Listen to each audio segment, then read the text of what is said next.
कि गुरु तेग बहादुर साहब जी महाराज जी का ना एक सिख सी चाचा फग्गू, जिन्हों सारे चाचा फग्गू कह के संगत दे सत्कारिया करते सन।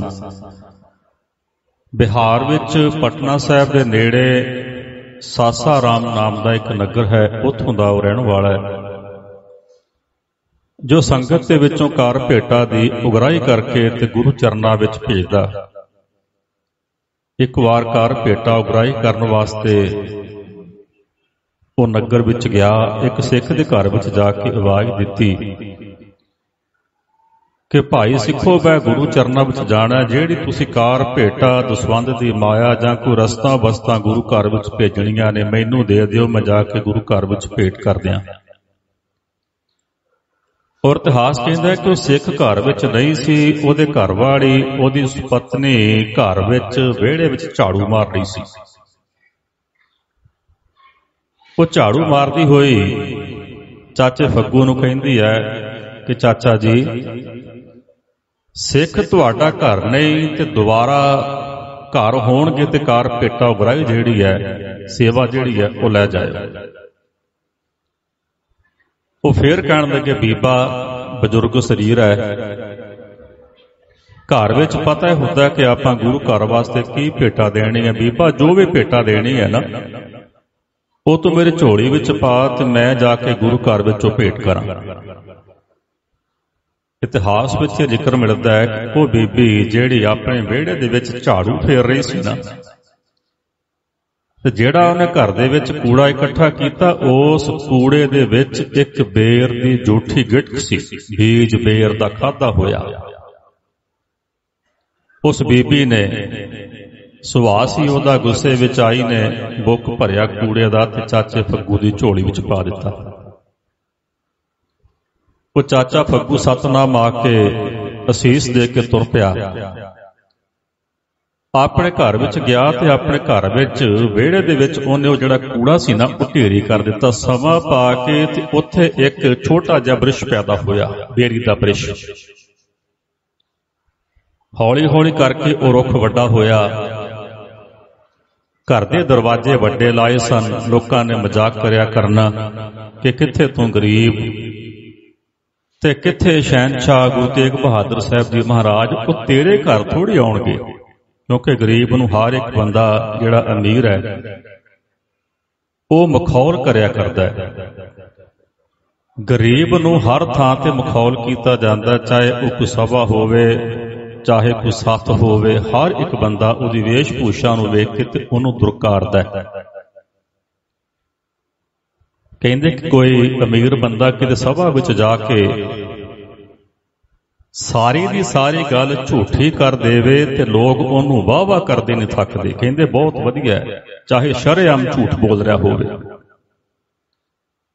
ते गरीब सच्ची गल भी कर देवे ते उहनूं कोई वड्याउंदा नहीं, क्योंकि वो गरीब है। किसी सियाणे ने बहुत सोहना लिखिया है, वो कहंदा कि अमीर जो झूठी कहे, गरीब जो साची कहे, ताहे न माने कोए, अमीर जो झूठी कहे हांजी हांजी होए। कहंदे गरीब बंदा सभा दे विच 100% सच्ची गल करदा ते उहनूं कोई वड्याउंदा नहीं, अमीर बंदा 100% झूठी गल करदा ते उहदियां वड्याइयां करदे लोक नहीं थकदे, क्योंकि असीं वेशभूषा वेख के ते अपना पैमाना जिहड़ा ना उहनूं नापदे आ। वो गरीब सी चाचा फग्गू, घर दा गेट वड्डा लाया होया। किसी ने पुछना ते कहना कि मेरे पातशाह घोड़े ते सवार हो के जदों आउणगे ते घोड़े तो उतर के थोड़ा मेरे घर विच लंघणगे, घोड़े ते सवार हो के चढ़े चढ़ाए मेरे घर विच आउणगे। ते लोकां ने मखौल करया करना कि जिस गुरु दी उडीक विच इह गरीब बैठा है, वो ते किते अमीरां दे घर विच जांदा होएगा, किसी गरीब दे घर विच थोड़ी आउंदा है। लेकिन सतगुर कहंदे नीचां अंदर नीच जात, नीची हूं अत नीच, नानक तिन कै संग साथ, वड्डियां सौ क्या रीस, जिथे नीच संभालियन तिथे नदर तेरी बख्शीश। वो दिन आया, धन गुरु तेग बहादुर साहब जी महाराज घोड़े ते असवार सिख नाल चढ़े चढ़ाए चाचे फग्गू दे घर विच उहदा गेट लंघ गए। निहाल होया सिख चरना ते मत्था टेकिया ਹੱਥ ਪੈਰ ਧੁਆਏ, ਸਤਿਗੁਰੂ ਆਸਣ ਤੇ ਬਿਰਾਜਮਾਨ ਹੋਏ ਤੇ ਸਤਿਗੁਰੂ ਗੁਰੂ ਤੇਗ ਬਹਾਦਰ ਸਾਹਿਬ ਜੀ ਮਹਾਰਾਜ ਉਸ ਆਪਣੇ ਸਿੱਖ ਚਾਚੇ ਫੱਗੂ ਨੂੰ ਕਹਿਣ ਲੱਗੇ, ਫੱਗੂ ਤੇਰੇ ਕੋਲ ਸਾਡੀ ਇੱਕ ਅਮਾਨਤ ਹੈ, ਉਹ ਤੂੰ ਸਾਨੂੰ ਪਹੁੰਚਾਈ ਨਹੀਂ। ਉਹ ਕਹਿਣ ਲੱਗਾ, ਮਹਾਰਾਜ ਹੈ ਤੇ ਸਭ ਕੁਝ ਹੀ ਤੁਹਾਡਾ, ਮੈਂ ਕੋਸ਼ਿਸ਼ ਕਰਦਾ ਹੁੰਨਾ ਕਿ ਤੁਹਾਡੇ ਘਰ ਦੀ ਜਿਹੜੀ ਵੀ ਵਸਤੂ ਹੈ ਤੁਹਾਡੇ ਤੱਕ ਪੁੱਜਦੀ ਕੀਤੀ ਜਾਏ। ਭੁੱਲ ਗਿਆ ਹੋਵਾਂਗਾ, ਬਜ਼ੁਰਗ ਸਰੀਰ ਹੈ, ਮਹਾਰਾਜ ਕਿਰਪਾ ਕਰੋ ਦੱਸ ਦਿਓ ਕਿ ਕਿਹੜੀ ਤੁਹਾਡੀ ਵਸਤੂ ਮੈਂ ਤੁਹਾਡੇ ਤੱਕ ਨਹੀਂ ਪਹੁੰਚਾ ਸਕਿਆ। ਗੁਰੂ ਤੇਗ ਬਹਾਦਰ ਸਾਹਿਬ ਜੀ ਮਹਾਰਾਜ ਕਹਿਣ ਲੱਗੇ, ਜਿਹੜੇ ਤੇਰੇ ਘਰ ਦੇ ਵਿਹੜੇ ਵਿੱਚ ਬੇਰੀ ਹੈ ਨਾ, ਇਹ ਸਾਡੀ ਅਮਾਨਤ ਹੈ ਤੇਰੇ ਕੋਲ। ਉਹ ਕਹਿਣ ਲੱਗਾ, ਮਹਾਰਾਜ ਮੈਂ ਤੁਹਾਡੀ ਗੱਲ ਸਮਝਿਆ ਨਹੀਂ, ਇਹ ਤੇ ਰੁੱਖ ਹੈ ਤੇ ਸਭ ਕੁਝ ਤੁਹਾਡਾ, ਪਰ ਮੈਂ ਤੁਹਾਡੀ ਰਮਜ ਸਮਝਿਆ ਨਹੀਂ, ਤੁਸੀਂ ਕਹਿਣਾ ਕੀ ਚਾਹੁੰਦੇ ਹੋ। ਮਹਾਰਾਜ ਕਹਿਣ ਲੱਗੇ, ਚਾਚਾ ਫੱਗੂ ਜਦੋਂ ਤੂੰ ਇੱਕ ਘਰ ਦੇ ਵਿੱਚੋਂ ਕਾਰ ਭੇਟਾ ਦੀ ਉਗਰਾਹੀ ਕਰਨ ਵਾਸਤੇ ਗਿਆ ਹੈ ਨਾ, ਤੇ ਤੇਰੀ ਝੋਲੀ ਵਿੱਚ ਇੱਕ ਸਿੱਖ ਦੀ ਸਿੱਖਣੀ ਨੇ ਕੂੜੇ ਦਾ ਬੁੱਕ ਭਰ ਕੇ ਪਾਇਆ ਸੀ। ਉਸ ਕੂੜੇ ਦੇ ਬੁੱਕ ਵਿੱਚ ਇੱਕ ਬੇਰ ਦੀ ਗਿਟਕ ਸੀ, ਜਿਹੜੀ ਤੂੰ ਆਪਣੇ ਘਰ ਲਿਆ ਕੇ ਇੱਥੇ ਕੂੜਾ ਢੇਰੀ ਕੀਤਾ, ਹੌਲੀ ਹੌਲੀ ਕਰਕੇ ਉਹ ਬੇਰੀ ਦਾ ਰੁੱਖ ਬਣ ਗਈ ਹੈ ਤੇਰੇ ਘਰ ਵਿੱਚ।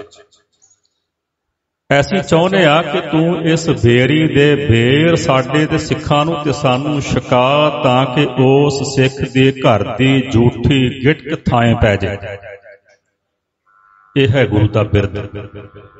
ਭਾਵਨੀ ਭਗਤ ਭਾਏ ਕੌਡੀ ਅਗਰ ਭਾਗ ਰੱਖੈ, ਤਾਹੇ ਗੁਰ ਸਰਬ ਨਿਧਾਨ ਦਾਨ ਦੇਤ ਹੈ। ਭਾਵਨਾ ਦੇ ਨਾਲ ਜਿਹੜੀ ਕੀਤੀ ਹੋਈ ਸੇਵਾ ਨਾ, ਉਹ ਗੁਰਮੁਖੋਂ ਕਦੇ ਬਿਰਥਾ ਨਹੀਂ ਜਾਂਦੀ। ਸਤਿਗੁਰੂ ਗਏ ਸਨ ਗੁਰੂ ਨਾਨਕ ਦੇਵ ਜੀ ਮਹਾਰਾਜ,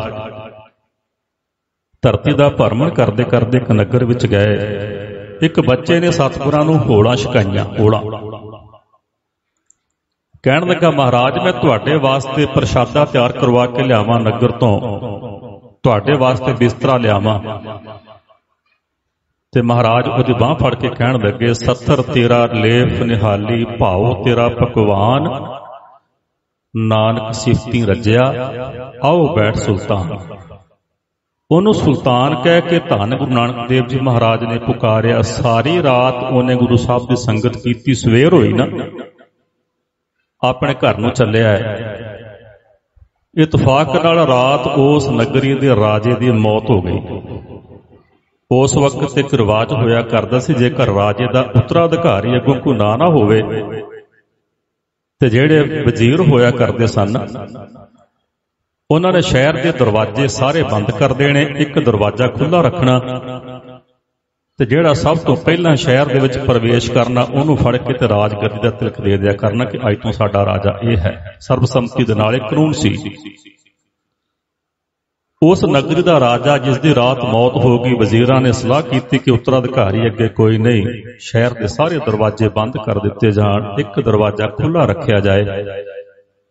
ਜਿਹੜਾ ਵਿਅਕਤੀ ਸਵੇਰੇ ਸਭ ਤੋਂ ਪਹਿਲਾਂ ਨਗਰੀ ਵਿੱਚ ਪ੍ਰਵੇਸ਼ ਕਰੇਗਾ, ਉਹਨੂੰ ਇਸ ਨਗਰੀ ਦਾ ਰਾਜਾ ਘੋਸ਼ਿਤ ਕਰ ਦਿੱਤਾ ਜਾਏਗਾ।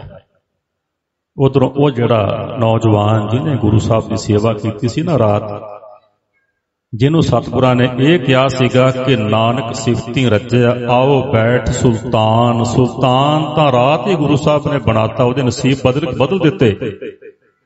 ਜਦੋਂ ਸਵੇਰ ਚੜ੍ਹੀ, ਉਸ ਨਗਰੀ ਦੇ ਵਿੱਚ ਪ੍ਰਵੇਸ਼ ਕੀਤਾ ਨਾ ਉਸ ਦਰਵਾਜ਼ੇ ਤੋਂ, ਤੇ ਬਾਕੀ ਦੇ ਅਮੀਰਾਂ ਵਜ਼ੀਰਾਂ ਨੇ ਉਹਨੂੰ ਫੜ ਕੇ ਜਾ ਕੇ ਇਸ਼ਨਾਨ ਕਰਵਾ ਕੇ ਸ਼ਾਹੀ ਪੋਸ਼ਾਕ ਪਾ ਕੇ ਰਾਜ ਗੱਦੀ ਤੇ ਬਿਠਾ ਕੇ ਤੇ ਰਾਜ ਦਾ ਤਿਲਕ ਦੇ ਦਿੱਤਾ।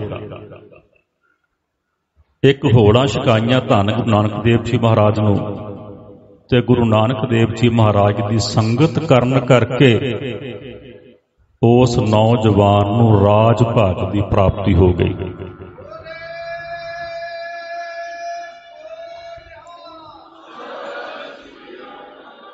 ਗੁਰਸੰਗਤ ਜੀ, ਸਤਿਗੁਰਾਂ ਦੇ ਘਰ ਦੀ, ਸਤਿਗੁਰੂ ਦੀ ਸੰਗਤ ਦੀ ਕੀਤੀ ਹੋਈ ਜਿਹੜੀ ਤਿਲ ਫੁੱਲ ਵੀ ਸੇਵਾ ਹੈ ਨਾ, ਉਹ ਸਤਿਗੁਰੂ ਜ਼ਰੂਰ ਥਾਂ ਪਾਉਂਦੇ ਨੇ।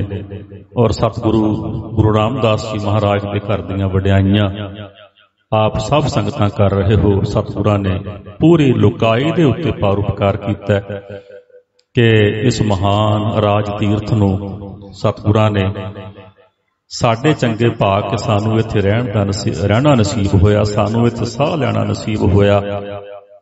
ਗੁਰਸੰਗਤ ਜੀ, ਇਹ ਕੇਵਲ ਇੱਕ ਨਗਰੀ ਹੀ ਨਹੀਂ, ਇਸ ਨਗਰੀ ਦਾ ਅੰਮ੍ਰਿਤਸਰ ਸਾਹਿਬ ਦਾ ਇੱਕ ਸਿਧਾਂਤ ਹੈ। ਅੰਮ੍ਰਿਤਸਰ ਸਾਹਿਬ ਸਾਨੂੰ ਕਿਰਤ ਕਰਨ ਦੀ ਜਾਚ ਦੱਸਦਾ ਹੈ, ਸਾਨੂੰ ਊਚ ਨੀਚ ਦੇ ਭਿੰਨ ਭੇਦ ਨੂੰ ਖਤਮ ਕਰਨ ਦੀ ਸਿੱਖਿਆ ਦਿੰਦਾ ਹੈ, ਔਰ ਸਾਨੂੰ ਸਾਰਿਆਂ ਨੂੰ ਮਿਲ ਬੈਠ ਕੇ ਇੱਕ ਥਾਂ ਤੇ ਬੈਠਣ ਦੀ ਸਾਨੂੰ ਜਿਹੜੀ ਸਿੱਖਿਆ ਹੈ ਉਹ ਇਹ ਨਗਰੀ ਦਿੰਦੀ ਹੈ। ਕੇਵਲ ਇਹ ਇੱਕ ਸ਼ਹਿਰ ਹੀ ਨਹੀਂ, ਇਹ ਸਿਧਾਂਤ ਹੈ। ਔਰ ਸੱਚਖੰਡ ਸ੍ਰੀ ਹਰਿਮੰਦਰ ਸਾਹਿਬ ਕੇਵਲ ਇੱਕ ਗੁਰਦੁਆਰਾ ਹੀ ਨਹੀਂ, ਸੱਚਖੰਡ ਹੀ ਨਹੀਂ, ਖੱਤਰੀ ਬ੍ਰਾਹਮਣ ਸੂਦ ਵੈਸ਼ ਉਪਦੇਸ਼ ਚੋਂ ਵਰਨਾ ਕੋ ਸਾਂਝਾ। ਸਮੁੱਚੀ ਲੋਕਾਈ ਨੂੰ ਸਤਿਗੁਰੂ ਗੁਰੂ ਗ੍ਰੰਥ ਸਾਹਿਬ ਜੀ ਮਹਾਰਾਜ ਸੱਚਖੰਡ ਸ੍ਰੀ ਹਰਿਮੰਦਰ ਸਾਹਿਬ ਜੀ ਦੇ ਵਿੱਚੋਂ ਸਰਬ ਸਾਂਝਾ ਉਪਦੇਸ਼ ਵੀ ਬਖਸ਼ਿਸ਼ ਕਰਦੇ ਹਨ। ਬਹੁਤ ਹੀ ਭਾਰੀ ਪਰਉਪਕਾਰ ਸਤਿਗੁਰੂ ਗੁਰੂ ਰਾਮਦਾਸ ਜੀ ਮਹਾਰਾਜ ਨੇ ਕੀਤਾ, ਇਸ ਪਾਵਨ ਪਵਿੱਤਰ ਨਗਰੀ ਨੂੰ ਵਸਾਇਆ, ਔਰ ਸਾਨੂੰ ਸਾਰਿਆਂ ਨੂੰ ਇੱਥੇ ਕਿਰਤ ਕਰਨ ਦਾ, ਇੱਥੇ ਰਹਿਣ ਦਾ, ਇਸ ਫਿਜ਼ਾ ਵਿੱਚ ਸਾਹ ਲੈਣ ਦਾ ਸੁਭਾਗ ਸਤਿਗੁਰਾਂ ਨੇ ਬਖਸ਼ਿਸ਼ ਕੀਤਾ। ਔਰ ਸਤਿਗੁਰਾਂ ਦੇ ਬਚਨ ਨੇ, ਆਪਾਂ ਤਾਂ ਇਨਸਾਨ ਆ, ਸਤਿਗੁਰਾਂ ਦੇ ਬਚਨ ਨੇ, ਜੇਕਰ ਹਰਿਮੰਦਰ ਸਾਹਿਬ ਦੇ ਉੱਪਰੋਂ ਪੰਛੀ ਵੀ ਲੰਘੇਗਾ ਤੇ ਮੁਕਤ ਹੋ ਜਾਇਆ ਕਰੇਗਾ। ਬਹੁਤ ਜ਼ਿਆਦਾ ਵਡਿਆਈਆਂ ਨੇ ਸਤਿਗੁਰੂ ਗੁਰੂ ਰਾਮਦਾਸ ਜੀ ਮਹਾਰਾਜ ਦੇ